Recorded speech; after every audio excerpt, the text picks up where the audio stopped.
हाँ जी बच्चों, क्या हाल चाल है। तो आज की क्लास में हम लोग पढ़ने वाले हैं पंचुएशन, और आज की क्लास में हम लोग सभी टाइप के जितने भी पंचुएशन है उसको कंप्लीट किया जाएगा।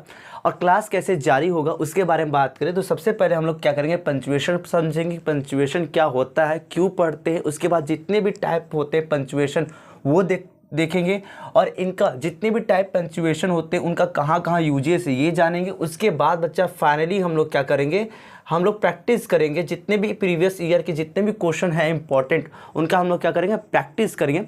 तो जो करना हो तो करेंगे, लेकिन हमको करना है तो हम लोग शुरू करते हैं। और सबसे पहले शुरू क्या करेंगे, इसके डिफिनेशन के साथ, जो कि हमारा क्या है, पंचुएशन ही है। ठीक है, इसी को पढ़ने के लिए हम लोग आए हैं। तो देखिए पंचुएशन क्या होता है, इसको हिंदी में हम लोग बोलते हैं विराम चिन्ह। तो किसी भी सेंटेंस को अच्छे तरीके से समझने के लिए या फिर अपने भावनाओं को एक्सप्रेस करने के लिए हम लोग किसको पढ़ते हैं, पंचुएशन को पढ़ते हैं। तो सिंपल सी बात है, यहाँ पर लिखा भी है, आप लोग देख लीजिए, एक मिनट मार्क। तो पंचुएशन क्या होता है, जिसको हिंदी में हम लोग क्या बोलते हैं, विराम चिन्ह। शब्दों या फिर वाक्यों को अलग करने के लिए एवं भाव को स्पष्ट करने के लिए जो हम चिन्ह का प्रयोग करते हैं उन्हीं को हम लोग क्या बोलते हैं, पंचुएशन कहते हैं। तो ले देकर अगर हम आप बात समझे पंचुएशन है क्या चीज़, तो पंचुएशन के थ्रू हम लोग क्या करते हैं, अपनी भावनाओं को एक्सप्रेस कर पाते हैं। जस्ट टेक एग्जाम्पल हियर ना, एग्जाम्पल लेते हैं, हम लोग समझने की कोशिश करते हैं। जैसे हम बात करें ना, एक सेंटेंस लिखते हैं बच्चा, Raju is going to London. ठीक है, अगला सेंटेंस यही है बच्चा, Raju is going to London. अगला यही सेंटेंस है बच्चा, Raju is going to London. अब आपका कहना होगा कि तीनों सेंटेंस एक ही जैसे दिखाई दे रहे हैं, कि तीनों सेंटेंस में जितने भी वर्ड प्रयोग किए गए हैं सेम स्थान पर और सेम का सेम है। तो अंतर क्या है, यही तो भाई लॉजिक है। आइए पहला सेंटेंस के थ्रू समझने की कोशिश करें। देखो क्या बोला है, Raju is going to London, और यहाँ पर लास्ट में क्या लगा है, फुल स्टॉप लगा है। तो यहाँ पर किसी को हम बता सकते हैं कि राजू लंदन जा रहा है। नॉर्मली हम किसी को इन्फॉर्म कर रहे हैं, भैया राजू जो है कहाँ जा रहे हैं, लंदन जा रहे हैं। ठीक है, अब दूसरा क्वेश्चन मतलब दूसरे एग्जांपल के थ्रू समझने की कोशिश करें तो इसके थ्रू हमको ये समझ में आ रहा है, यहाँ पर हम लोग क्या कर रहे हैं, किसी से पूछ रहे हैं राजू लंदन जा रहा है, यहाँ हम डाउट में हैं और हम किसी से क्या कर रहे हैं, सवाल कर रहे हैं। और तीसरा अगर हम एग्जाम्पल समझने से, यहाँ पे देखिए क्या है, एक्सक्लेमेटरी मार्क लगा है। आप इसके बारे में डिटेल में पढ़ेंगे, हम इसके बारे में डिटेल में आपको पढ़ाएंगे, लेकिन तीसरे एग्जाम्पल के थ्रू समझिए, Raju is going to London और एक्सक्लेमेटरी मार्क लगा है, यानी यहाँ पर हम लोग क्या है, आश्चर्यचकित थे, राजू लंदन गया है। तो तीनों आप सेंटेंस में देख सकते हो, एक सेंटेंस में हम नॉर्मली किसी को इन्फॉर्म कर रहे हैं जो राजू है लंदन जा रहा है, दूसरे आप सेंटेंस के थ्रू ये समझ सकते हैं कि यहाँ पर हम क्वेश्चन कर रहे हैं कि राजू लंदन जा रहा है, और तीसरे एग्जाम्पल के थ्रू आप समझ सकते हैं कि हम क्या है, आश्चर्यचकित हैं, हम घबरा गए कि राजू जो क्या कर रहा था, दिन भर खेल रहा था, आज वो लंदन जा रहा है, हम आश्चर्यचकित हो गए। तो आप सेम सेंटेंस है, फिर भी आप क्या किए बच्चा, अलग अलग सिचुएशन में अलग अलग स्थिति आप पता किए इस सेंटेंस के थ्रू। लिंक कैसे, तो ये जो लास्ट हम चिन्ह प्रयोग कर रहे थे उनके थ्रू, यही तो हमारे क्या होते हैं, पंचुएशन होते हैं। तो किसी भी भाव को एक्सप्रेस करने के लिए हम क्या पढ़ते हैं, पंचुएशन पढ़ते हैं। ठीक है, बिल्कुल ठीक है। आई होप पंचुएशन क्या होता है ये आपको क्लियर हुआ होगा। अब ये क्लियर हो गया तो आइए देख लेते हैं पंचुएशन के कितने टाइप होते हैं, कौन कौन से होते हैं। तो full stop, question mark, comma, semi colon, colon, double inverted comma and single inverted comma. ठीक है, एपोस्ट्रोफी हो गया आपका, डैश, देखो डैश ऐसे होता है, और जो हाइपन होता है बच्चा ये भी होता है। अब कहोगे सर जी देखने में तो एक ही लग रहा है लेकिन अलग अलग क्यों बता रहे, देखो इसका अगर लेंथ की बात करें तो बड़ा होता है, और हाइपन जो होता है बच्चा ये ऐसा क्या होता है, छोटा होता है। यूजेस का कहाँ पर करते हैं अभी डिटेल में बात करेंगे, और सबके बारे में बात करेंगे वन बाई वन। तो don't confuse anything, one by one सब चीज़ क्लियर होगा। ठीक है, और आगे बात करें तो बच्चा जो हमारा क्या है, एक्सक्लेमेशन मार्क, और जो कैपिटल लेटर कहाँ पर यूज करना चाहिए ना, वो सब हम लोग वन बाय वन देखेंगे। तो चलते बच्चा, पहला हम लोग जो पंचुएशन का है, फुल स्टॉप, इसको देखते हैं कहाँ कहाँ पे यूज किया जाता है, कहाँ कहाँ पे यूज नहीं किया जाता है। तो जितने भी कौन सा सेंटेंस होता है, असरेटिव सेंटेंस। अब अगला सवाल यही होगा कि असरेटिव सेंटेंस का मतलब क्या होता है। असरेटिव सेंटेंस का मतलब कि जो अफर्मेटिव सेंटेंस होता है और जो निगेटिव सेंटेंस होता है, इन दोनों सेंटेंस को हम लोग क्या बोलते हैं, असरेटिव सेंटेंस बोलते हैं। यहाँ पे एग्जाम्पल लेते हैं बच्चा, यहाँ ऐसे काम नहीं चलेगा, एग्जाम्पल के साथ, खूबसूरती एग्जाम्पल के साथ हम लोग क्या करेंगे, समझेंगे। और देखिए सिंपल सी बात है, असरेटिव सेंटेंस में हम लोग फुल स्टॉप का प्रयोग करते हैं, लेकिन कब, एंड ऑफ, यानी जब हमारा असरेटिव सेंटेंस यानी जब पॉजिटिव सेंटेंस और जब निगेटिव सेंटेंस खत्म हो जाएगा तब हम लोग क्या करेंगे, फुल स्टॉप लगाते हैं मेरे दोस्त। जैसे एग्जांपल में यही बात की जो पिछला लिए थे हम लोग, वही ले सकते हैं। क्या ले सकते हैं बच्चा, Raju is going to London, ठीक है, मेरी बात खत्म होगी, हम फुल स्टॉप लगा दिए। क्या लगा दिए, फुल स्टॉप लगा दिए। तो ये कैसा सेंटेंस है, असरेटिव सेंटेंस है, क्योंकि ये अफर्मेटिव सेंटेंस है। तो हम लोग क्या किए हैं, सेंटेंस के लास्ट में फुल स्टॉप लगा दिए, ठीक है। अगर निगेटिव का एग्जांपल ले ले हम बच्चा, तो जैसे हम बोले Sita does not cook the food, ले भैया यहां भी लगा दो लास्ट में क्या, फुल स्टॉप। तो जितने भी हमारे क्या होते हैं, असरेटिव सेंटेंस होते हैं, असरेटिव सेंटेंस में कौन कौन आते हैं बच्चा, अफर्मेटिव और निगेटिव सेंटेंस। इनके एंड में हम लोग क्या करते हैं, फुल स्टॉप लगाते हैं। जस्ट टेक अ स्क्रीनशॉट, हम साइड हो जाते हैं। उसके बाद बच्चा जो हमारा दूसरा है इंपरेटिव सेंटेंस, इसके बारे में समझेंगे, ठीक है।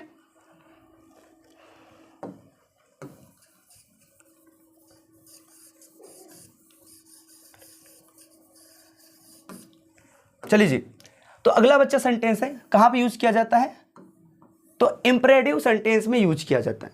अब सबसे बड़ा हमारे पास बला ये होगा कि इंपरेटिव सेंटेंस क्या होता है। तो ऐसे सेंटेंस जिनमें कोई एक व्यक्ति दूसरे व्यक्ति से कुछ कार्य करने के लिए कहता है। ध्यान सुनिए, ऐसे सेंटेंस जिनमें क्या होता है, कोई एक व्यक्ति दूसरे व्यक्ति से कुछ काम करने के लिए कहता है, उसी सेंटेंस को हम लोग क्या बोलते हैं, इंपरेटिव सेंटेंस कहते हैं। अब कुछ करने के लिए कहता है तो कैसे कह सकता है, ऑर्डर देकर ना, कम हियर, ऑर्डर दे दिया, डायरेक्ट खत्म, कम हियर, फुल स्टॉप। तो ये कैसा सेंटेंस है, ऑर्डर वाला सेंटेंस है। और कैसे कह सकते हैं, रिक्वेस्ट करके कह सकते हैं, please give me a book, please give me a book.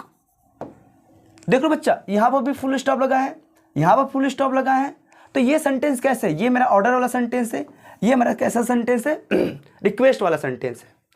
तो जो ऑर्डर वाले सेंटेंस होते हैं, जो रिक्वेस्ट वाले सेंटेंस होते हैं, वो इंपरेटिव सेंटेंस में ही आते हैं। क्योंकि इंपरेटिव सेंटेंस में हम क्या बोले हैं आपसे, यही तो बोले हैं कि एक ऐसा वाक्य जिसके अंतर्गत एक व्यक्ति दूसरे व्यक्ति से कुछ करने के लिए कहता है, तो ऑर्डर देकर कह सकता है, रिक्वेस्ट कहकर कर सकता है, या फिर एडवाइस भी दे सकता है। जैसे हम आपसे बोले हेल्प द पुअर पर्सन, लीजिए भैया ये मेरा एडवाइस है, अब मानो या मत मानो आपकी मर्जी, लेकिन हम लोग क्या करेंगे, सेंटेंस के लास्ट में फुल स्टॉप लगा देंगे। तो जितने भी इंपरेटिव सेंटेंस और असरेटिव सेंटेंस होते हैं, उनके लास्ट में फुल स्टॉप लगा देते हैं मेरे भाई, ठीक है। तो फुल स्टॉप का हम पहला यूज जान गए, ठीक है। चलते आगे चलते बच्चा, आगे हमारा है फुल स्टॉप कहाँ पर प्रयोग करते हैं, एब्रीविएशन में प्रयोग करते हैं। अब एब्रीविएशन का मतलब क्या होता है, जो शॉर्ट फॉर्म लिखते हैं ना, उसी को क्या बोलते हैं, एब्रीविएशन कहते हैं। जब भी हम जो क्या है, बड़े बड़े नाम हैं, उनको क्या करते हैं, शॉर्ट फॉर्म में लिखते हैं ना, तो वहाँ पर क्या करते हैं, फुल स्टॉप का प्रयोग करते हैं। जैसे आरबीआई है, इसका फुल फॉर्म क्या होता है, इसका पूरा नाम क्या है, रिजर्व बैंक ऑफ इंडिया, लेकिन इसको शॉर्ट फॉर्म में लिखेंगे, इसके फुल फॉर्म में लिखेंगे, तो क्या करते हैं हम लोग क्या करते हैं बच्चा, कि स्टॉप का क्या करते हैं, प्रयोग करते हैं। जैसे आर के बाद क्या करेंगे, हम लोग स्टॉप का प्रयोग करेंगे, बी के बाद क्या करेंगे, स्टॉप का हम लोग प्रयोग करेंगे। उसी तरह से पीएचडी हो गया, बीए हो गया, बैचलर ऑफ आर्ट हो गया, तो बी और ए के बीच में हम लोग क्या लगाएंगे, कॉमा लगा देंगे। बी एमए हो गया बच्चा, उसी तरह से एमएलए हो गया। तो जितने भी लेटर आएंगे, उन लेटर के बीच में हम लोग क्या करेंगे, फुल स्टॉप लगा लेंगे। एटीएम हो गया, ऑटोमेटिक टेलर मशीन, तो इनके बीच में हम लोग क्या करेंगे, ए के बाद टी के बाद क्या लगाते जाएंगे, फुल स्टॉप लगाते जाएंगे, ठीक है। ठीक है। अब अगर बात करें एमपी, बच्चा ये कोई बोल सकते हो कि हमारा स्टेट की बात नहीं करें, यहाँ पर एमपी मतलब मेंबर ऑफ पार्लियामेंट। तो इतने बड़े नाम को हम शॉर्ट फॉर्म में लिख रहे हैं तो इनके बीच में क्या लगा देंगे, फुल स्टॉप का प्रयोग कर लेंगे। और एग्जाम्पल जो होता है ना, ईजी जो लिखते हो उसके बीच में हम लोग क्या करते हैं, स्टॉप का प्रयोग करते हैं। ठीक है, तो इस तरीके से देख सकते हो, क्या देख सकते हो, जो हम लोग शॉर्ट फॉर्म में लिखते हैं, फुल फॉर्म में लिखते हैं, तो उनके बीच में क्या करते हैं हम लोग, फुल स्टॉप का प्रयोग करते हैं। तो फुल स्टॉप जो होता है कहाँ का प्रयोग करते हैं, असर्टिव सेंटेंस, इंपरेटिव सेंटेंस में, और कहाँ पर प्रयोग करते हैं बच्चा, एब्रीविएशन में प्रयोग करते हैं। एब्रीविएशन का मतलब जो हम लोग फुल फॉर्म लिखते हैं ना, उसी को क्या बोलते हैं, एब्रीविएशन कहते हैं। Now I think you are clear everything. So अब हम लोग अगले टॉपिक पर चलते हैं ना। टॉपिक वही है, बस उसके टाइप हम लोग देख रहे हैं। अगला टाइप है बच्चा क्वेश्चन मार्क। अब क्वेश्चन मार्क का कहाँ प्रयोग किया जाता है, please don't ask me. I think कि अगर क्लास आप 10th 12th में हो, अगर ये वीडियो देख रहे हो तो आप इतना जानते हो कि क्वेश्चन मार्क का कहाँ पर प्रयोग किया जाता है मेरे दोस्त। क्वेश्चन मार्क का वैसे अगर बताया तो कहाँ पर प्रयोग किया जाता है, जो इंटरगेटिव सेंटेंस होते हैं और जो डबल इंटरगेटिव सेंटेंस होते हैं, उन सेंटेंस के एंड में लगाया जाता है। और आप ये बात भली बात ही जानते हो, ज़्यादा बताने की हम ज़्यादा टाइम इस पर नहीं लेंगे। ठीक है, जैसे अगर बोले have you eat mango, have you eat mango, full stop लगा देंगे। ये सेंटेंस कैसा है, इंटरगेटिव सेंटेंस है। अगर ऐसा ही सेंटेंस डबल इंटरगेटिव हो जाए तो हम क्या लिखेंगे बच्चा, हमें ये बोल देंगे why have you eat mango. ये हमारा क्या बन गया, डबल इंटरगेटिव सेंटेंस बन गया। ठीक है, तो इंटरगेटिव सेंटेंस हो या फिर डबल इंटरगेटिव सेंटेंस हो, उनमें हम लोग क्या करते हैं, क्वेश्चन मार्क का प्रयोग करते हैं, जो कि बहुत सिंपल है। इस पर टाइम वेस्ट नहीं करते बच्चा, आप जानते हो। चलते अगले पर। ठीक है, अगला है बच्चा कॉमा ना, कॉमा। ठीक, ऐसे प्रयोग होगा, इसको ऐसे बना लीजिए, कॉमा ऐसे प्रयोग करते हैं आराम से, ऐसे। ठीक, अब इसका प्रयोग कहाँ कहाँ पर करते हैं, और लीजिए आपके एग्जाम के पर्सपेक्टिव से ये टॉपिक जो कॉमा कहाँ कहाँ प्रयोग किया जाता है, ये बहुत इंपॉर्टेंट बन जाता है। इस पर थोड़ा हम लोग टाइम देंगे ना, आप घबराइएगा मत, क्यों टाइम ज़्यादा दे रहे इस पर ना, क्योंकि ये एग्जाम पर्सपेक्टिव से इंपॉर्टेंट है मेरे दोस्त, इसलिए। ठीक है, तो जैसे अगर कॉमा की बात करें तो कॉमा का प्रयोग करते ही कहाँ पर है, जहाँ पर हमें ठहराव की ज़रूरत होता है, थोड़ा जहाँ पर हम रुकते हैं ना, वहाँ पर हम लोग क्या करते हैं, कॉमा का प्रयोग करते हैं ना। देखिए पॉज यानी ठहराव के लिए क्या करते हैं, कॉमा का प्रयोग करते हैं मेरे दोस्त। जैसे आप बोल रहे हो, कुछ भी बोल रहे हो, बोलते बोलते कुछ समय के लिए रुकते हो, तो वहाँ पर हम लोग क्या करते हैं, कॉमा का प्रयोग कर लेते हैं। ठीक है, ठीक है। जैसे एग्जाम्पल अगर हम देना चाहें तो अगर मान लीजिए आपसे पूछा जाता है कि आपके कौन कौन दोस्त थे, तो आप बोलोगे राम, श्याम, गीता, राधा मेरे दोस्त थे। तो राम, श्याम, इनके बीच में थोड़ा तो समय ले रहे हो, 1 सेकेंड 2 सेकेंड, कुछ तो समय ले रहे हो, तो जो हम रुकते हैं ना, तो वहाँ पर हम लोग क्या करते हैं, कॉमा का प्रयोग कर लेते हैं मेरे भाई। ठीक है, चलिए, तो इसका प्रयोग अगर हम लोग बात करें कहाँ कहाँ पर किया जाता है, तो पहला अगर हम बात करें बच्चा, तो जो पार्ट ऑफ स्पीच होते हैं, तो जब एक ही टाइप का पार्ट ऑफ स्पीच के बहुत सारे शब्द हो, तो उन शब्दों के बीच में क्या करते हैं हम लोग, कॉमा का प्रयोग कर लेते हैं। नहीं समझ में आएगा, पल्ले नहीं पड़ा होगा, एग्जाम्पल से हम लोग अच्छे समझ लेंगे।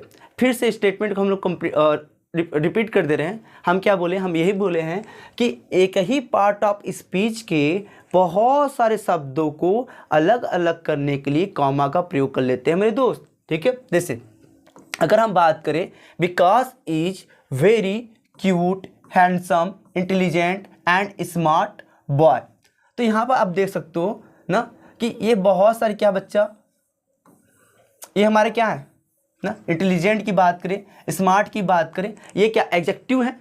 और एक एडजेक्टिव क्या होता है, चाहे हम क्यूट की बात करें, हैंडसम की बात करें, इंटेलिजेंट की बात करें या फिर स्मार्ट की बात करें, ये सभी के सब क्या है, एडजेक्टिव है। और एडजेक्टिव क्या होता है, पार्ट ऑफ स्पीच का क्या होता है, एक बोल सकते हो भाग है। तो हम क्या बोले, एक ही टाइप के पार्ट ऑफ स्पीच के बहुत सारे शब्दों को अलग अलग करने के लिए, तो ये भी एडजेक्टिव, ये भी एडजेक्टिव, ये भी एडजेक्टिव, ये भी एडजेक्टिव, तो इन एडजेक्टिवों को अलग करने के लिए हम लोग किसका प्रयोग किए हैं मेरे दोस्त, कॉमा का प्रयोग किए हैं। ठीक है, और दूसरा एग्जाम्पल चलते हैं, और यहाँ पर हम लोग बच्चा एक बार चर्चा करेंगे इसके बीच में। ठीक है, इसको छोड़ो, अभी दूसरा एग्जाम्पल समझ लेते हैं, उसके बाद चर्चा करेंगे आराम से ना।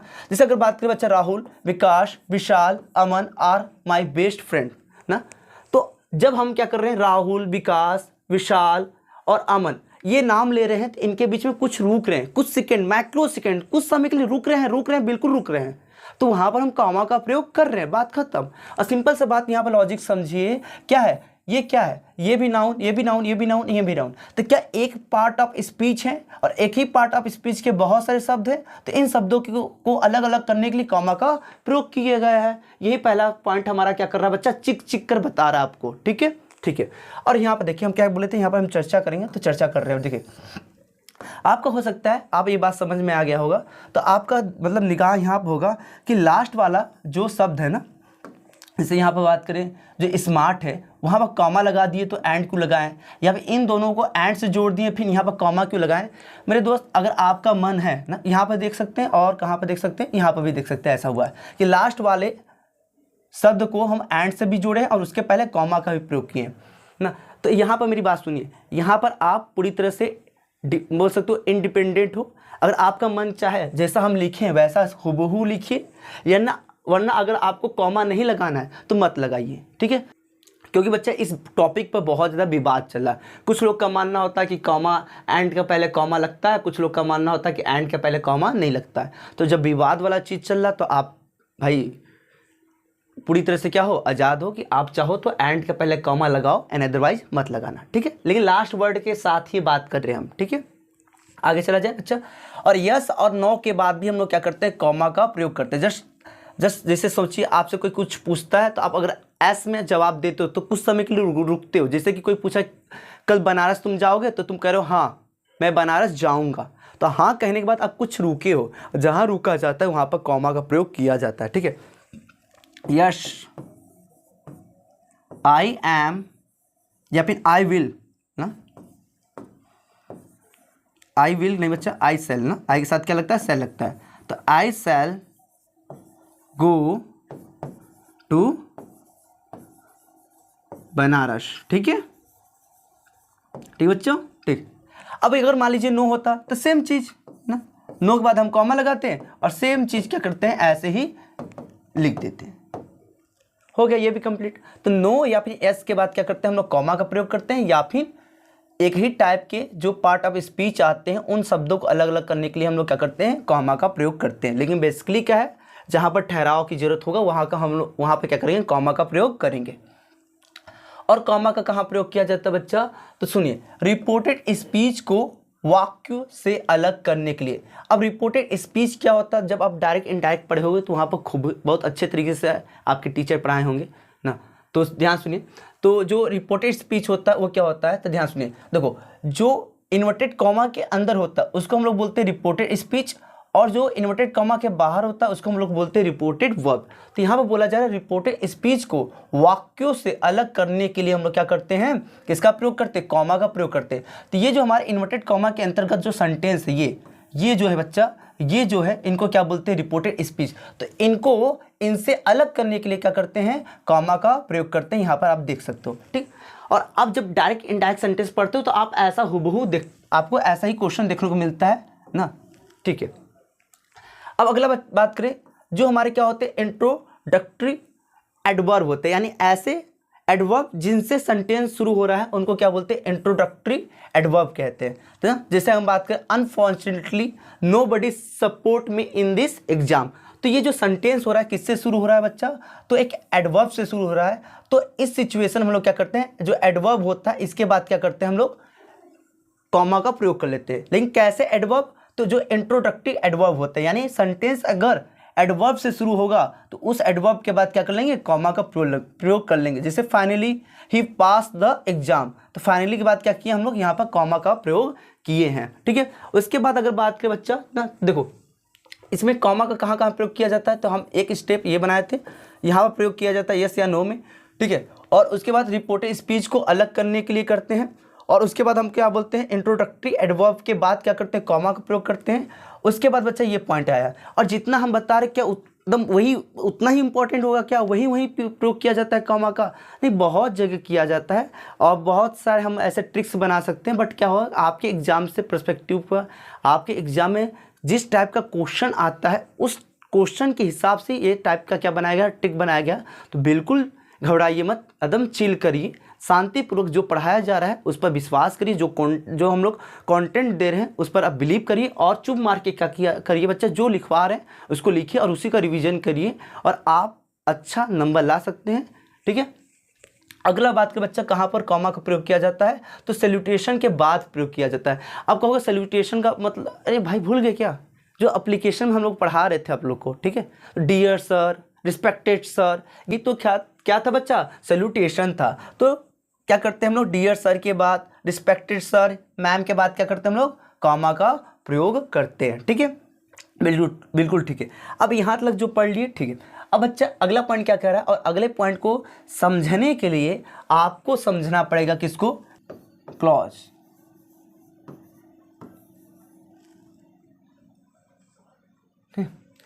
अगर बात करें क्लॉज, तो क्लॉज क्या होता है, देखो सिंपल सी बात है, शब्दों का समूह जिसमें सब्जेक्ट हो और वर्ब हो, उनको क्या कहेंगे, उनको हम लोग क्लॉज कहते हैं। फिर से रिपीट कर रहे हैं अपने स्टेटमेंट को, क्या हम बोले हैं, शब्दों का ऐसा समूह जिसमें वर्ब हो और सब्जेक्ट हो, उनको क्या कहेंगे, क्लॉज कहेंगे। यानी क्लॉज में दो चीज एकदम इंपॉर्टेंट होता है, वो क्या, वो होता है सब्जेक्ट, और दूसरा क्या होता है, वर्ब होता है, ठीक है, सब्जेक्ट और वर्ब। शॉर्ट फॉर्म में लिखे बच्चा, समझने की कोशिश करना। तो शब्दों का एक ऐसा समूह जिसमें सब्जेक्ट हो और वर्ब हो, उन्हीं को क्या कहते हैं, क्लॉज कहते हैं। और जो क्लॉज होते हैं ये दो टाइप का होता है, एक होता है डिपेंडेंट, एक होता है डिपेंडेंट क्लॉज, और एक होता है इंडिपेंडेंट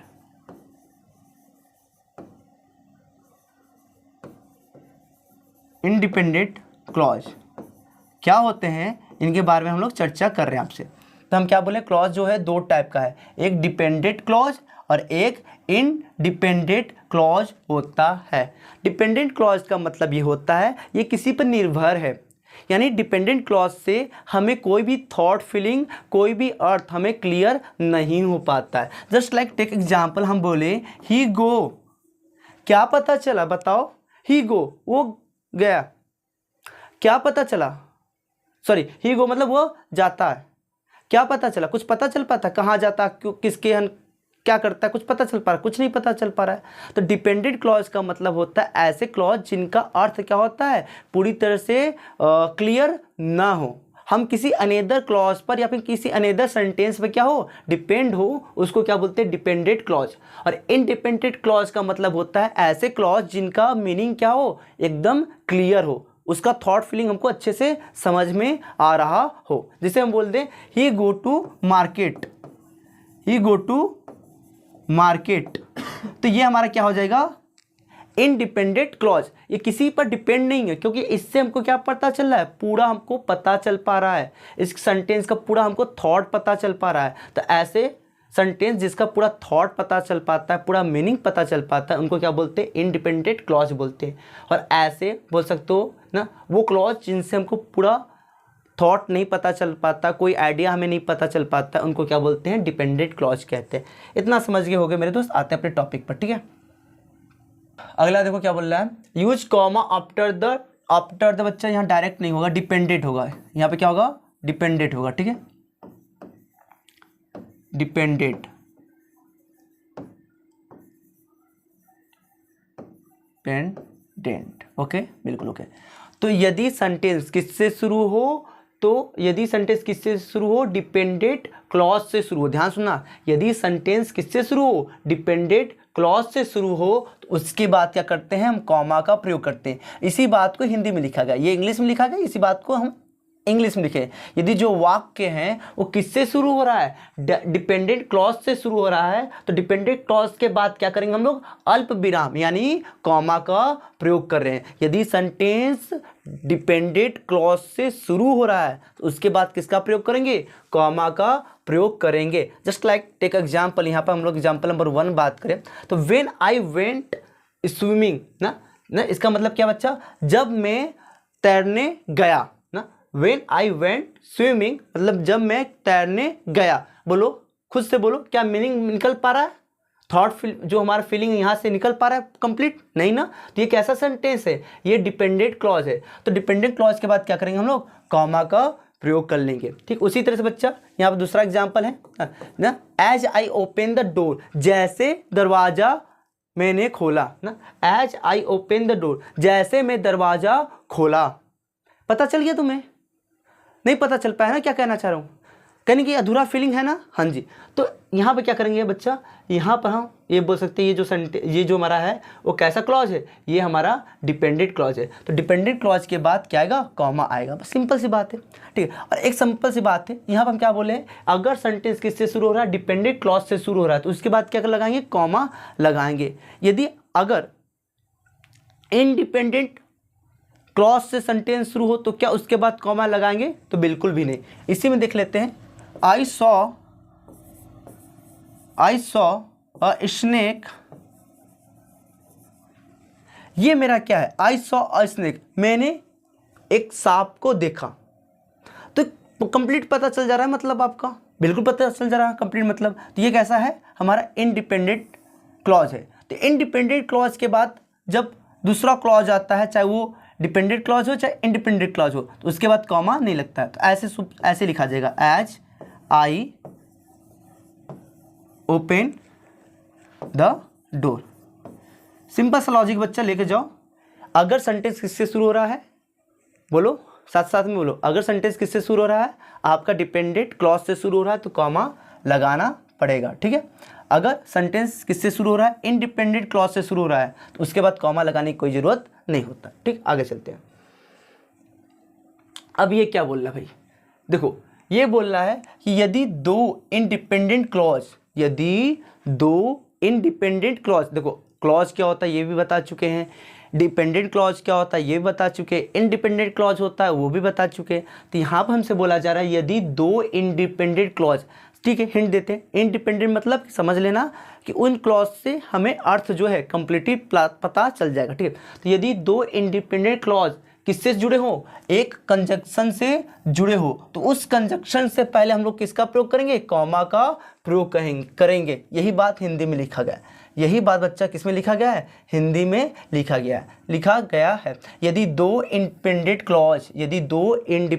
क्लॉज आपस में जुड़े हैं, किससे जुड़े हैं, किसी एक कंजक्शन वर्ड से जुड़े हैं, तो उन कंजक्शन वर्ड से पहले क्या करेंगे, कॉमा का प्रयोग करेंगे। आई एग्जाम्पल लेते हैं, जैसे हम बोले I like Shyam, he does not like मी।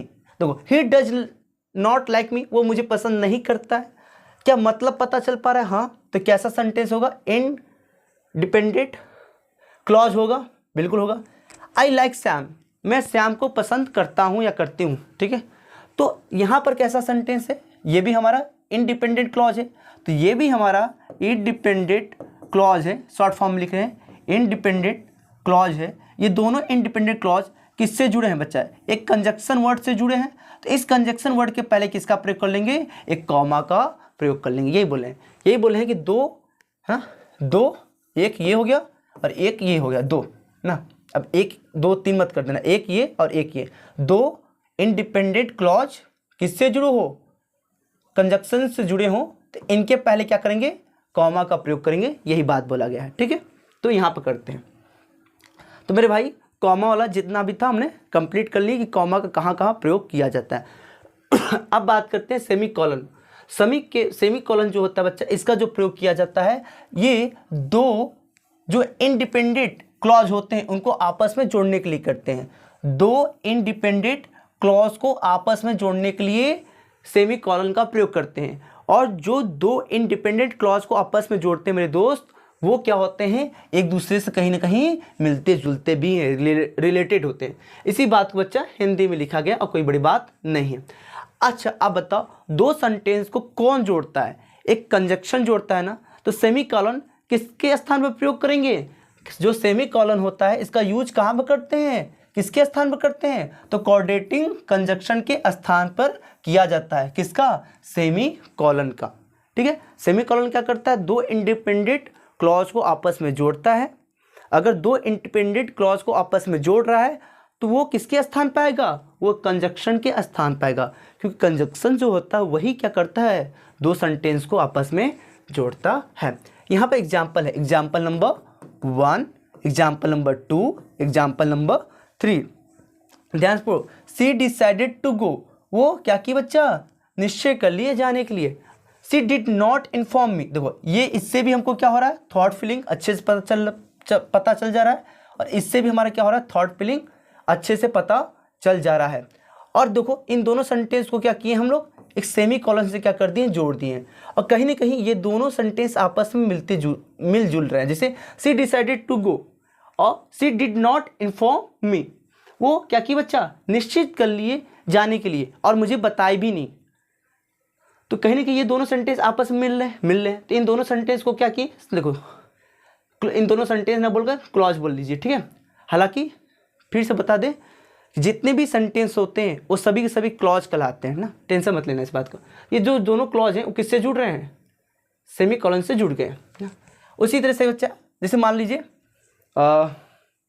आपकी मम्मी कहीं बाहर गई हैं और फ़ोन लगा के बोल दी क्या कर रही हो तुम बता दी मैं क्या कर रही हूँ। तुम्हारी बहन क्या कर रही है, आप उसको भी बता दिए। किस तरीके से बताए, इस तरीके से, आई एम कुकिंग फूड, मैं खाना बना रही हूँ। अगर मम्मी पूछी बहन क्या कर रही है, वो फ़ोन देख रही है, वो फ़ोन चला रही है।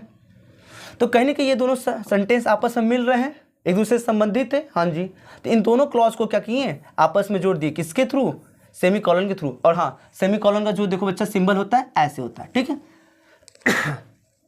मैं पसंद करता हूँ और मेरा भाई क्या करता है, ऑरेंज पसंद करता है। इन दोनों सेंटेंस, इन दोनों क्लॉज आपस में मिलजुल रहे हैं और इनको क्या किए हैं, सेमी कॉलन से जोड़ दिए, ठीक।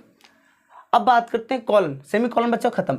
अब अगर बात करें कॉलन का, तो कॉलन का कहाँ प्रयोग करते हैं, तो याद करो बच्चा, जब भी रेशियो को यूज करते हैं, जैसे 4:5, तो जहाँ भी रेशियो का उपयोग होता है वहाँ पर क्या होता है, कॉलन का प्रयोग होता है। देख लो, अपने से देख लो। और कॉलन का क्या है, सिंबल कैसे होता है बच्चा, कॉलम का सिंबल ऐसे होता है, कॉलन का ऐसा सिंबल होता है। तो रेशियो में क्या करते हैं, कॉलन का प्रयोग करते हैं, ठीक, ये रहा ना।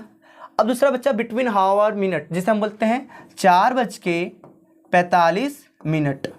तो देखो यहाँ पे किसका प्रयोग किए हैं, कॉलन का प्रयोग किए। और ध्यान से देखो, मेरे डिजिटल बोर्ड के ना कॉर्नर साइड में 00:00 का मतलब भैया रात का कितना हो रहा है, 12 बज रहा है, इसलिए 00 दिखाई दे रहा है। देखो बीच में किसका प्रयोग किया गया है, कॉलन का प्रयोग किया गया है। देख रहे हो बच्चा, तो घंटे और मिनट के बीच में क्या करते हैं, कॉलन का प्रयोग किया जाता है। और कोई भी डिफिनेशन दिया जाए, किसी भी चीज़ का डिफिनेशन, जैसे अभी हम किसका डिफिनेशन दे रहे थे, क्लॉज का ना, तो क्लॉज का डिफिनेशन देने के बाद जब शुरू किया जाता है तो ऐसे प्रयोग किया जाता है। तो डिफिनेशन में क्या करते हैं, कॉलन का प्रयोग करते हैं। कहाँ कहाँ, रेशियो में ना, घंटे और मिनट के बीच में, और डिफिनेशन देते समय कॉलन का प्रयोग किया जाता है। कॉलन का सिंबल बच्चा ऐसा है, अब देख लो, ठीक है। जब भी कोई चीज़ की हमको सूची बनाना होता है, किसी चीज़ का लिस्ट बनाना होता है, जैसे कि आप किराने की दुकान पर गए, आप उसका क्या किए, एक लिस्ट बनाए हो, तो लिस्ट के आरंभ में, शुरुआत में हम लोग क्या करते हैं, कॉलम का प्रयोग करते हैं। जैसे अगर बात करें तो I want purchase some fruit, मैं कुछ फ्रूट, फल खरीदना चाहता हूँ।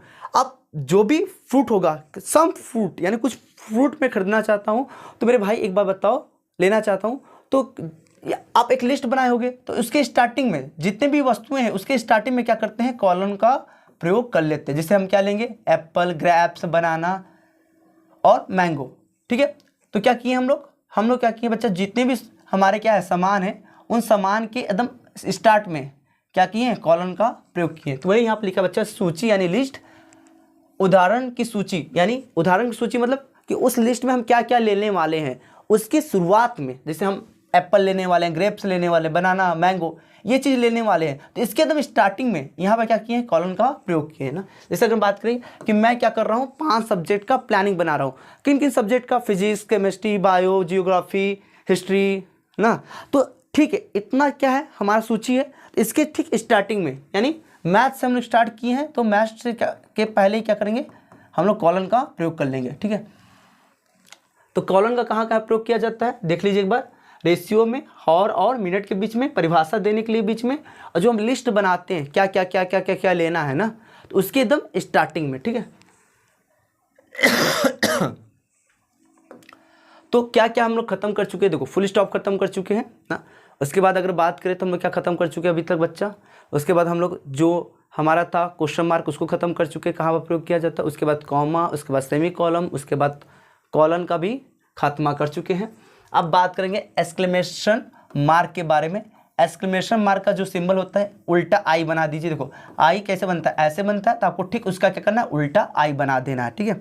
तो जो उल्टा आई होता है उसको ही, उस मार्क को क्या बोलते हैं, हम लोग बोलते हैं एक्सक्लेमेशन मार्क कहते हैं। अब ये जो एक्सक्लेमेशन मार्क इसका प्रयोग कहाँ करते हैं बच्चा, तो कहाँ पर करते हैं, जो एक्सक्लेमेटरी बोल सकते हो बच्चा सेंटेंस होता है वहाँ पर हम लोग किसका प्रयोग करते हैं, एक्सक्लेमेशन मार्क का प्रयोग करते हैं।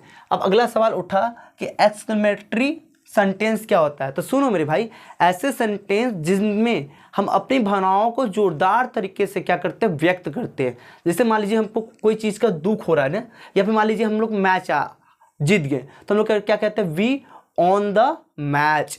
कितना नॉर्मल तरीके से बोले हैं, लेकिन इसको जोरदार तरीके से कैसे व्यक्त कर सकते हैं, हा हा हा हा, हम क्या हो गए, मैच हार मतलब जीत गए। तो यहाँ पर जब हम लोग अपनी भावनाओं को जोरदार प्रयोग से करते हैं तो उन सेंटेंस को क्या बोलते हैं, एक्सक्लेमेटरी सेंटेंस कहते हैं ना। तो कुछ शब्दों का प्रयोग किया, जैसे हुर्रे ना, बहुत जोरदार से हुर्रे हा हा, हम क्या किए, मैच जीत गए। तो यहाँ पे क्या किए, देखो एक्सक्लेमेटरी मार्क का प्रयोग किए। उसके बाद अगर बात करें आल्स, मतलब जब दुख व्यक्त करता हो तो हम लोग शब्द प्रयोग करते हैं आल्स। तो ये क्या बच्चा, हमारा एक्सक्लेमेटरी या अपने बोल सकते हैं एक्सक्लेमेशन मार्क का प्रयोग किए है ना। जब हम कोई चीज़ से बहुत ज़्यादा आश्चर्यचकित हो जाते हैं ना, जिसे हम बोलते हैं वाह क्या सुंदर है, क्या ये चीज़ है, क्या ये महान व्यक्ति है, तो जब किसी चीज़ को हम लोग देखकर बहुत ज़्यादा आश्चर्यचकित हो जाते हैं तो उसके एंड में भी क्या करते हैं, एक्सक्लेमेशन मार्क का प्रयोग करते हैं। तो ले देकर एक्सक्लेमेशन मार्क का कहाँ प्रयोग करते हैं हम लोग, एक्सक्लेमेटरी सेंटेंस में करते हैं। एक्सक्लेमेटरी सेंटेंस ऐसा सेंटेंस जिसमें हम किसी भी चीज़ को अपनी भावनाओं को जोरदार तरीके से क्या करते हैं, व्यक्त करते हैं ना। जैसे हमको कोई खुशी हो रहा है, जब हम मैच जीत जाते हैं तो हुर्रे हम बहुत जोरदार चिल्लाते हैं, तो वहाँ पर यूज़ किए आल्स, यानी जब दुखी हो, जैसे फ़ोन खो गया तो अब दुख हो जाओगे, लेकिन आल्स का प्रयोग कर लोगे तो आप बहुत ज़्यादा दिखाओगे अपने आप, रे दादा फ़ोन वगैरह आ गया, तो ऐसा क्या करोगे, आप बहुत जोरदार तरीके से दुखी व्यक्त कर रहे हो तो आल्स का प्रयोग करेंगे। और आल्स के साथ क्या करते हैं, एक्सक्लेमेशन मार्क का प्रयोग करते हैं। जैसे तीसरा एग्जाम्पल है इसमें, हाउ ब्यूटीफुल से इज, वो कितना सुंदर है। तो यहाँ पर बच्चा उसको हम देखकर हाउ, मतलब यहाँ पर मत समझना कि यहाँ पर क्वेश्चन मार्क कर रहे हैं, देखो इसीलिए क्या लगा, एक्सक्लेमेटरी मार्क कर लगा रहे हैं। अगर यहाँ पर क्वेश्चन मार्क लग जाता तो हम क्या करते, पूछते किसी से कि वो कितना सुंदर है, लेकिन यहाँ पर क्या लगा, क्वेश्चन मार्क नहीं लगा है, यहाँ पर क्या लगा, एक्सक्लेमेटरी मार्क लगा। यानी कोई व्यक्ति किसी की सुंदरता देखकर यहाँ पर क्या आश्चर्यचकित हो गया कि वो कितना सुंदर है, ठीक है। और कहाँ पर किया जाता है बच्चा, इंटरजेक्शन के बाद क्या किया जाता है, एक्सक्लेमेशन मार्क का प्रयोग करते हैं। अब इंटरजेक्शन का मतलब क्या होता है बता रहे, देखो एक ऐसा शब्द या फिर बोल सकते हो फेज। अब फेज मतलब क्या है, देखो फेज क्या होता है, 2-3 शब्दों का क्या होता है, ग्रुप होता है, लेकिन उस ग्रुप में सब्जेक्ट और वर्ब नहीं होते। फिर सुनो, फेज क्या होता है, फेज क्या होता है, शब्दों का ऐसा ग्रुप जिसमें सब्जेक्ट और वर्ब ना हो, जिसमें सब्जेक्ट और वर्ब ना हो, ऐसे शब्दों के ग्रुप को क्या बोलते हैं, फेज बोलते हैं, ठीक है। तो किसी शब्द या फिर किसी फेज से क्या किया जाए, जो बोल सकते हो फीलिंग, उसको बहुत ही जोरदार तरीके से एक्सप्रेस किया जाए, उसको ही बोलते हैं इंटरजेक्शन। अब तुम लोग कहोगे कि एक्सक्लेमेटरी सेंटेंस में भी हम लोग अपनी भावनाओं को जोरदार तरीके से व्यक्त कर रहे थे, इंटरजेक्शन में भी हम अपनी भावनाओं को क्या कर रहे हैं, जोरदार से व्यक्त कर रहे हैं। तो इसमें और इसमें क्या अंतर है, सुनो, ये क्या है बच्चा, एक सेंटेंस है, लेकिन ये कोई सेंटेंस नहीं है। इंटरजेक्शन कोई एक सेंटेंस नहीं है। इंटरजेक्शन मतलब एक शब्द भी हो सकता है या फिर 2-3 शब्दों का समूह भी हो सकता है, लेकिन यहाँ पे क्या होगा, एक सेंटेंस होगा और उस सेंटेंस का पूरा क्या होगा, जो मीनिंग है वो क्या होगा, निकलेगा। लेकिन इंटरजेक्शन में क्या होता है, किसी भी सेंटेंस की जरूरत नहीं होती है। इंटरजेक्शन में क्या होता है, एक ही शब्द होते हैं या फिर 2-3 शब्द होते हैं जिनसे हम लोग क्या करते हैं, अपनी भावनाओं को जोरदार तरीके से व्यक्त कर देते हैं। जैसे हम मास्टर जी, जैसे सुनो, अगर तुमसे बोलता है ये कैसा लग रहा है, कुछ मत बोलो, बस तुम बोलो वाव, तुम क्या बोल दो, वाव। तो एक शब्द से अपनी भावनाओं को जोरदार तरीके से व्यक्त कर दिए। तो यहाँ पर क्या किए हैं बच्चा, हम लोग एक्सक्लेमेशन मार्क का प्रयोग कर लिए ना। कोई चीज़ पूछा कितना अच्छा लग रहा है, बोल दो सो स्वीट। पूरा सेंटेंस कंप्लीट करने की जरूरत नहीं है, नहीं पूरा सेंटेंस कंप्लीट कर दोगे तो क्या हो जाएगा, एक्सक्लेमेटरी सेंटेंस हो जाएगा। अब पूरा सेंटेंस मत कंप्लीट करो, बस एक ही 2 शब्द से बोल दो सो स्वीट। तो क्या हुआ, यहाँ पर हम लोग किसका प्रयोग कर लिए, एक्सक्लेमेशन मार्क का प्रयोग कर लिए, ठीक है। उसी तरह से बच्चा अमेजिंग हो गया, ओ हो गया, आउच, जो लड़कियाँ प्रयोग करती, थोड़ा सा घाव हो गया, आउच। तो एक शब्द से बता देंगे मुझे बहुत ज़्यादा दर्द हुआ है, आउच, इस शब्द से बता देंगे। तो एक शब्द कैसा है, इंटरजेक्शन हो जाएगा।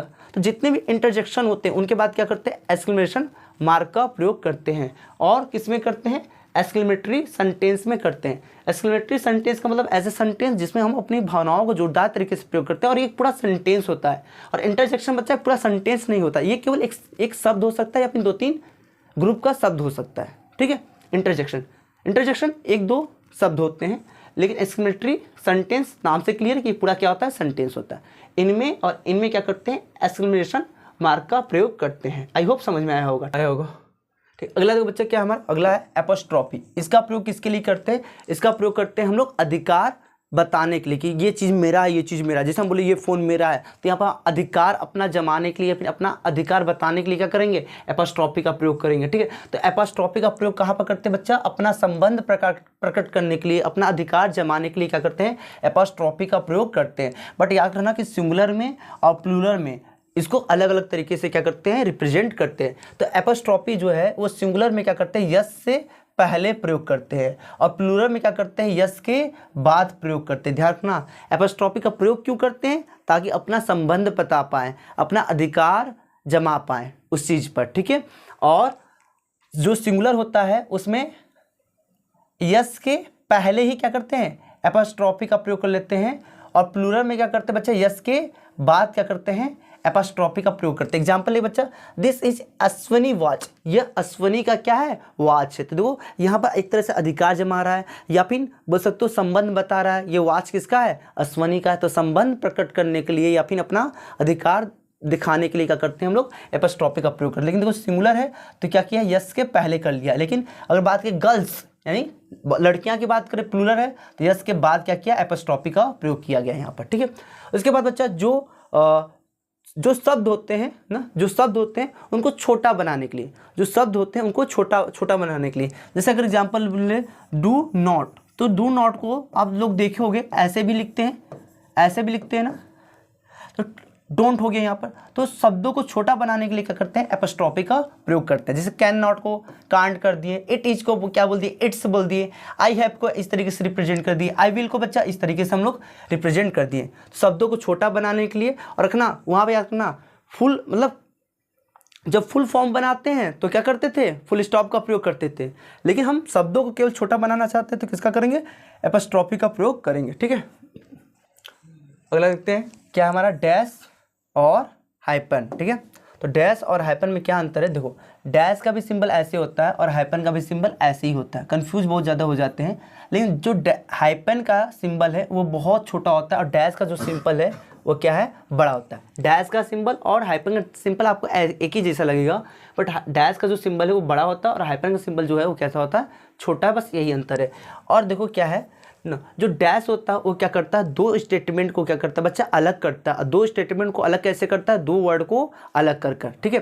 जैसे एग्जांपल अगर हम लें तो अगर हम बोलें, क्या बोले, जो नेपोलियन बोनापार्ट 1814 से लेकर 1815 तक वाटरलू में युद्ध किया, तो 1814 और 1815 इन दोनों के बीच में बच्चा हम लोग किसका प्रयोग करेंगे, डैश का प्रयोग करेंगे। 1814 से लेकर 1815, ठीक है, इन दोनों के बीच में किसका प्रयोग करते हैं हम लोग बच्चा, डैश का प्रयोग करते हैं, क्योंकि इस वर्ड को और इस वर्ड को अलग करने का काम कौन करता है, डैश, ठीक है, बिल्कुल सही, ठीक है। अब डैश समझ गए होंगे। हम हाइपन की बात करते हैं, जहां पर डैश दो वर्डों को, दो शब्दों को आपस में अलग कर दो स्टेटमेंट को क्या करता है, अलग कर देता है। वहीं पर जो हाइपन होता है वो क्या करता है, दो शब्दों को आपस में जोड़कर एक नया शब्द बना देता है। जैसे एग्जांपल समझे तो बुक एक अलग शब्द है और लविंग एक अलग शब्द है, लेकिन इन दोनों को आपस में जोड़कर क्या किया, बुक लविंग एक नया ही शब्द का निर्माण कर दिया। उसी तरह से क्या होता है, सन इन लॉ, बच्चा लॉ एक अलग शब्द था, सन एक अलग शब्द था, इन एक अलग शब्द है, बट इन तीनों को हाइपन के द्वारा जोड़कर एक नया ही शब्द बना दिया गया। उसी तरह से इको और फ्रेंडली अलग अलग शब्द है, लेकिन आपस में एक हाइपन द्वारा जोड़कर एक नया शब्द का निर्माण कर दिया। तो जो डैश होता है वो क्या करता है, दो वर्ड को आपस में अलग कर दो स्टेटमेंट को अलग कर देता है। लेकिन वही बात की हाइपन ये क्या करता है, जोड़ता है, दो शब्दों को जोड़कर एक नया शब्द का निर्माण कर देता है, ठीक है। और चलते बच्चा, ये समझ गए हो, अब आगे चलते हैं, ठीक है। आगे बच्चा डबल इन्वर्टेड कॉमा और सिंगल इन्वर्टेड कॉमा। तो देखो जो भी बात कहा गया एज इट एज, वैसे का वैसा ही कहना या फिर वैसे का वैसा ही लिखना जब हम लोग करते हैं तो हम किसका प्रयोग करते हैं, हम लोग डबल इन्वर्टेड कॉमा का प्रयोग करते हैं। जो भी चीज़ लिखा गया है या फिर जो चीज़ बोला गया है वैसे हुबहू लिखना या फिर हुबहू बोलने के लिए हम लोग किसका प्रयोग करते हैं, डबल इन्वर्टेड कॉमा का प्रयोग करते हैं। यही बात यहाँ पर लिखा होगा, ठीक है। जैसे she said I am going to Kanpur, तो ये बात हम लोग क्या कर रहे हैं, जैसे सी सेड वो कही, क्या कही, मैं कानपुर जा रही हूँ। इस बात को वैसे ही रिप्रेजेंट करना, किसी बात को ठीक वैसे ही रिप्रेजेंट करने के लिए किसका प्रयोग करते हैं, डबल इन्वर्टेड कॉमा का प्रयोग करते हैं। और सिंगल जो सिंगुलर होता है, क्या जो सिंगुलर होता है, जो सिंगल इन्वर्टेड कॉमा होता है उसका किस चीज़ में प्रयोग करते बता, तो जो सिंगल इन्वर्टेड कॉमा होता है उसका प्रयोग हम लोग टाइटल के लिए प्रयोग करते हैं। जैसे द हिंदू एक न्यूज़पेपर है, ठीक है, एक न्यूज़पेपर का नाम है, तो एक टाइटल है the Hindu is a good newspaper, तो टाइटल के लिए किसका प्रयोग करते हैं, इन्वर्टेड सिंगल इन्वर्टेड कॉमा का प्रयोग करते हैं। और डबल इन्वर्टेड कॉमा का प्रयोग कहाँ पर करते हैं, जहाँ पर हमको किसी बात को वैसे का वैसा ही रिप्रेजेंट करना है, ठीक है, बिना चेंज किए, तो वहाँ पर किसका प्रयोग करते हैं, डबल इन्वर्टेड कॉमा का प्रयोग करते हैं, ठीक है।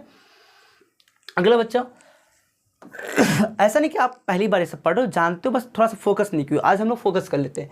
अब हम लोग जानेंगे कि जो कैपिटल लेटर होता है वो कहाँ पर यूज़ करते हैं। तो सेंटेंस का जो स्टार्टिंग अक्षर होता है, लेटर होता है, उसका ही जो स्टार्टिंग लेटर होता है वो क्या होता है, कैपिटल होता है, या आप हुबहू जानते हो, अच्छे से जानते हो। तो विकास जो होगा, विकास का पहला लेटर कैसा होगा, बड़ा होगा, ठीक है। उसके बाद करते बच्चा, चाहे रिपोर्टेड वर्ब हो चाहे रिपोर्टेड स्पीच हो, उनका जो पहला लेटर होता है वो क्या होगा, कैपिटल में होगा। तो देखिए यस भी कैपिटल में होगा और डब्ल्यू भी कैपिटल में होगा, ठीक है। और कोई भी नाउन कहीं भी आ जाए उसका पहला लेटर क्या होता है, कैपिटल ही होता है। आगे देखते बच्चा, जितने भी भाषा के नाम है ना, चाहे इंग्लिश हो, हिंदी हो, संस्कृत हो, जियोग्राफी हो, हिस्ट्री हो, इकोनॉमिक्स हो, फिजिक्स, केमिस्ट्री, उनका पहला लेटर क्या होता है, कैपिटल लेटर होता है, ठीक है। अब आगे बात करें, ईश्वर के लिए जितने भी शब्द प्रयोग किए गए हों ना, ईश्वर के लिए जितने भी नाउन या फिर उसके स्थान पर कोई शब्द और लाया गया ना, तो ईश्वर के लिए प्रयोग किए गए नाउन या फिर बच्चा प्रोनाउन, उनका जो पहला लेटर होता है, पहला जो अक्षर होता है उसके इसमें होना चाहिए, कैपिटल होना चाहिए ना।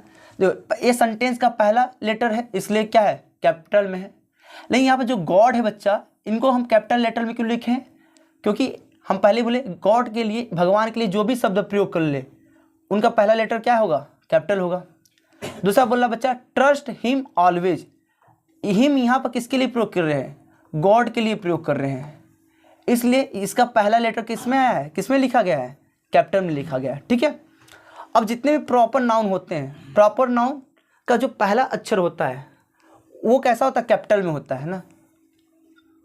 और जितने भी भाषा के नाम होते हैं, ये शायद पहले ही बात कर चुका, हाँ क्या रिपीट हुआ, वही ये रिपीट हो गया बच्चा, ठीक है। आगे, अच्छा आगे बच्चा, तो जितने भी हम बच्चा बोल सकते हो जो पंक्चुएशन था उसको हम कंप्लीट अच्छे तरीके से वन बाय वन डिटेल में हम लोग बात किए हैं। अब बारी हो गई है तैयारी की, अब है बारी हमें प्रैक्टिस की। आप बच्चा जानकार हो गए हो, आप कोई बेवकूफ़ नहीं बना सकता, आप भी मेरे साथ क्या करोगे, प्रैक्टिस करोगे मेरे साथ मिल मिलकर। तो प्रैक्टिस करने के लिए हम लोग शुरू हो जाते हैं, तैयार एकदम, ठीक है, आप भी तैयार हो जाइए बच्चों। चलो प्रैक्टिस करते हैं। और यहाँ पर पहला क्वेश्चन हमको दिया गया, आप एक बार पहले क्वेश्चन को पढ़ लीजिए अच्छे से, ठीक है। और आप अच्छे से थोड़ा क्वेश्चन पढ़े रहोगे तो समझाने में मुझे आसानी होगा, ताकि आपको समझ में आएगा कि भाई क्वेश्चन क्या पूछ रहा है, बन रहा है कि आपसे क्वेश्चन की नहीं। आप इतना पढ़ के आए हो तो क्वेश्चन आपसे बन रहा है कि नहीं ये जान जाओगे तो बढ़िया रहेगा, ठीक है। क्वेश्चन बोला ना, what is your name, ask my senior, I replied my name is Prachi. आप पढ़कर पहले समझिए कि कोई एक प्राची है जिससे क्या किया गया, कोई सीनियर क्या कर रहा है, उससे उसका नाम पूछा है और वो प्राची क्या की है, अपना नाम बताइए। और ये बात क्या कर रही है, किसी से क्या कर रही है, बता हुबहू बता रही है। जब भी हम किसी बात को क्या करते हैं, हुबहू बताते हैं, उसको किस में लिखते हैं हम लोग, डबल इन्वर्टेड कॉमा में लिखते हैं। ये बात जान चुके हैं हम लोग, हाँ हाँ ठीक है। तो देखो यहाँ प्राची बता रही, किसी को बता रही है, क्या बता रही है कि मेरे सीनियर क्या किए हैं, मुझसे पूछे हैं कि मेरा नाम क्या है। तो इसको कैसे लिखोगे, देखो अब पहला लेटर क्या होता है, कैपिटल में होता है बच्चा, इस तरीके से लिखोगे, व्हाट इज योर नेम, ठीक है। अब ये क्या है बच्चा, हमारा डबल इंटरगेटिव है तो क्वेश्चन मार्क लगेगा। अब हु जैसा का वैसा ही अगर स्टेटमेंट को हम लोग रिपीट करते तो डबल इन्वर्टेड कॉमा में रिपीट करते, ये बात जान चुके हम लोग, बिल्कुल बिल्कुल। उसके बाद कॉमा लगा बच्चा तो कॉमा हम भी लगाएंगे। आस्क माई सीनियर, सेम लिखेंगे, आस्क माई सीनियर। और यहाँ पर हमारा बात खत्म हो गया, यानी रुक रहे हैं तो क्या करेंगे, कॉमा का प्रयोग करेंगे, ये जान चुके बच्चा। उसके बाद आई को क्या लिखेंगे, कैपिटल में लिखेंगे, आई रिप्लाइड, मैंने रिप्लाई दिया ना। प्राची वो बात बता रही किसी को कि मेरे सीनियर मेरा नाम पूछे और मैंने बताया, अब मैंने क्या बताया उसी बात को एज ए रिपीट दोबारा कर रही है, हूबहू ऐसे ही बोलेगी, तो उसको किस में लिखेंगे, डबल इन्वर्टेड कॉमा में लिखेंगे, आई रिप्लाइड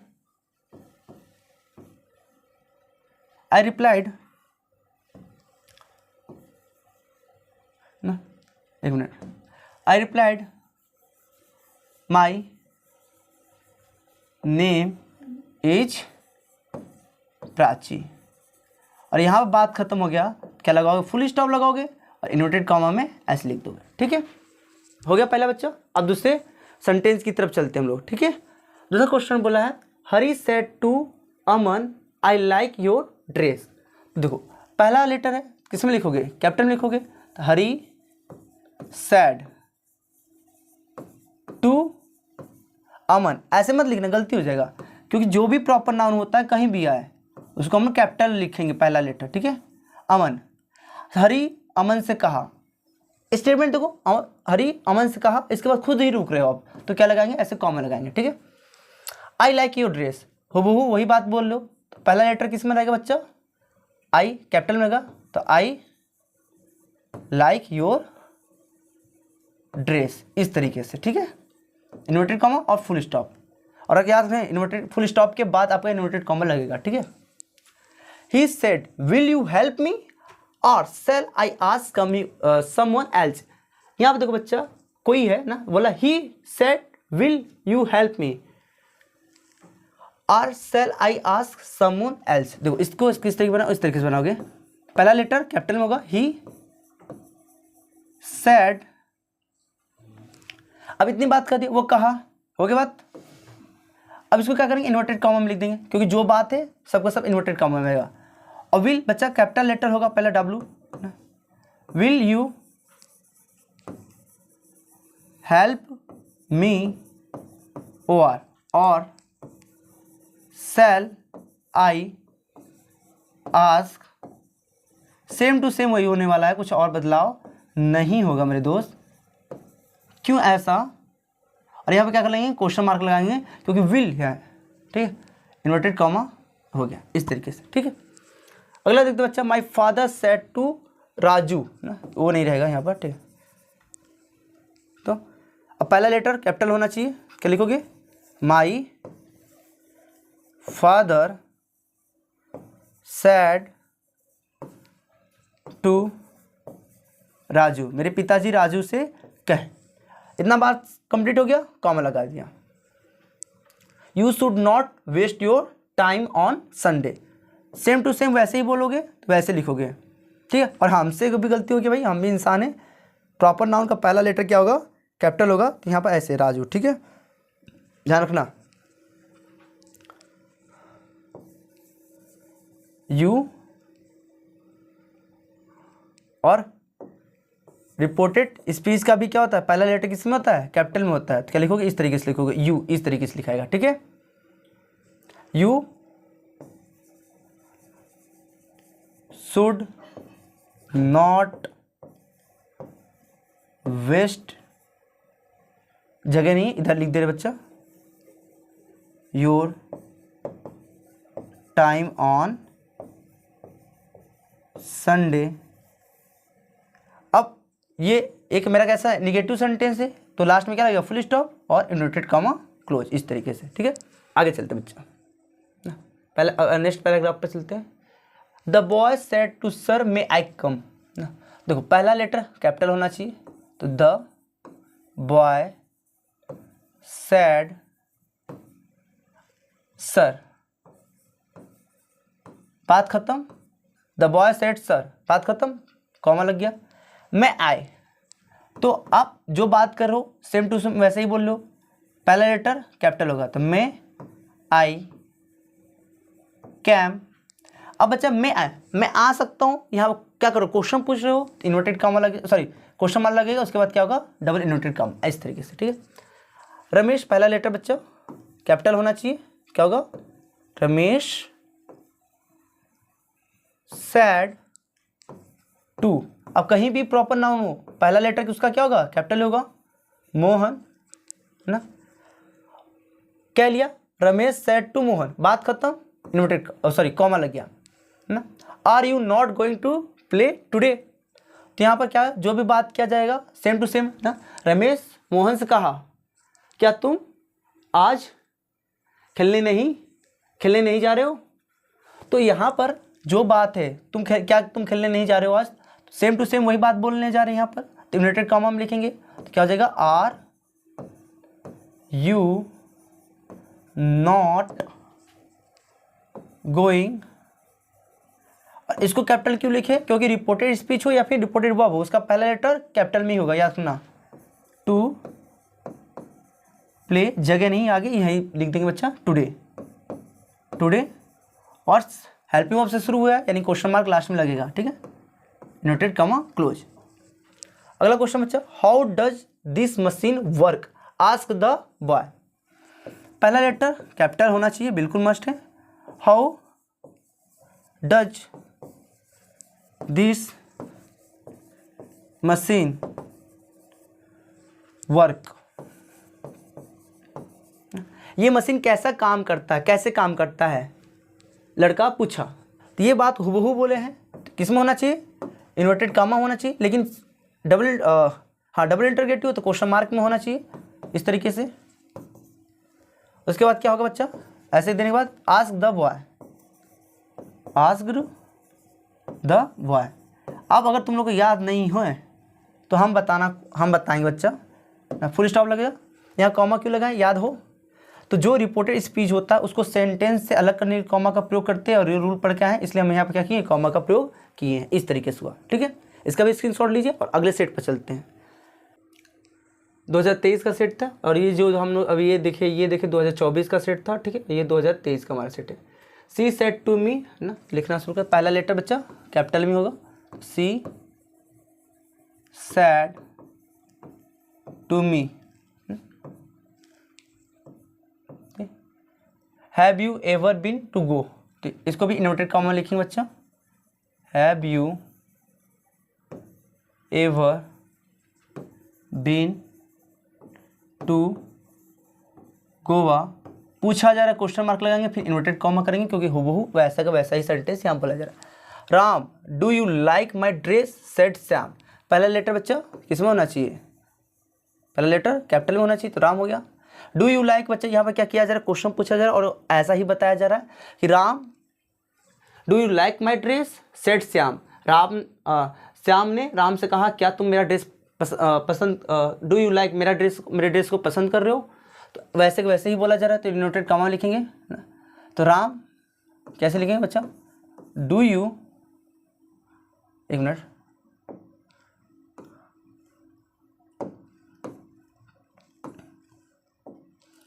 डू पहला लेटर कैसे में कैपिटल में होगा, do you like my dress, ठीक, बात खत्म हो गई यहाँ तक। और डू यू क्या तुम, यानी क्या क्वेश्चन पूछा जा रहा है, question mark, inverted comma close, क्या करेंगे बच्चा, कॉमा दे देंगे, सैड श्याम, और श्याम में पहला लेटर किस में होगा, कैपिटल में होगा, क्योंकि पहला कैपिटल कोई भी प्रॉपर नाउन हो कहीं भी आए ना, पहला जो हमारे प्रॉपर नाउन होते हैं वो कहीं भी आए उनका पहला लेटर किस में होगा, कैपिटल में ही होता है, ठीक है। तो यहाँ क्या होगा, श्याम हो जाएगा, ठीक है, और फुल स्टॉप। इस तरीके से हमारा बच्चा ये भी क्या हुआ बन गया, ठीक। अगला क्वेश्चन है, द टीचर, पहला लेटर बच्चा कैपिटल में होगा, चलिए लिखिए फटाफट, the teacher said to me, बात खत्म हुई ना, टीचर मुझसे कहे, बात खत्म हो गया, आप क्या लगे, कॉमा लगा दिए, ठीक है। Do not waste your time, बच्चे यहाँ पर do not waste your time, यहाँ पर क्या है आपका, यहाँ पर आपका कैसा सेंटेंस बताइए, do not waste your time, ये जो सेंटेंस है क्या ये एडवाइस है, बोलो हाँ है ना, बोलो, डोंट वेस्ट योर टाइम, अपना समय बर्बाद मत करो, क्या ये एडवाइस है टीचर के द्वारा, हाँ जी। जब एडवाइस होता है तो आप लास्ट में क्वेश्चन मार्क नहीं लगाते हो, यही बात हम बस बताना चाहते थे, ठीक है। Do not waste your time. ठीक है, लास्ट में क्वेश्चन मार्क मत लगा देना बच्चा ना। ऐसा क्यों? क्योंकि यहाँ पर एडवाइस दिया जा रहा है ना, आपसे क्वेश्चन नहीं पूछा जा रहा है। और ये कैसा सेंटेंस है? इम्परेटिव सेंटेंस है, और इम्परेटिव सेंटेंस के लास्ट में क्या लगता है? फुल स्टॉप लगता है। ठीक है, यहाँ पे देखिए the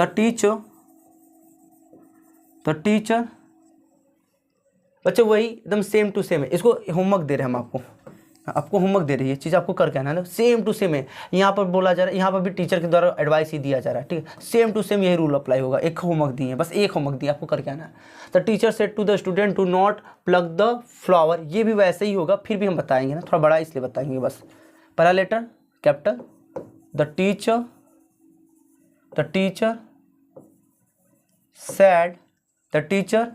said,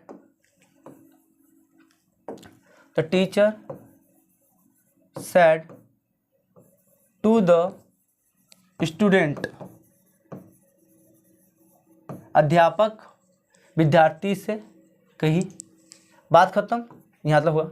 do not plug the flower, यहाँ पे क्या कर रही है बच्चा? डू नॉट निगेटिव है, देखो डोंट डू दिस, ये मत करो।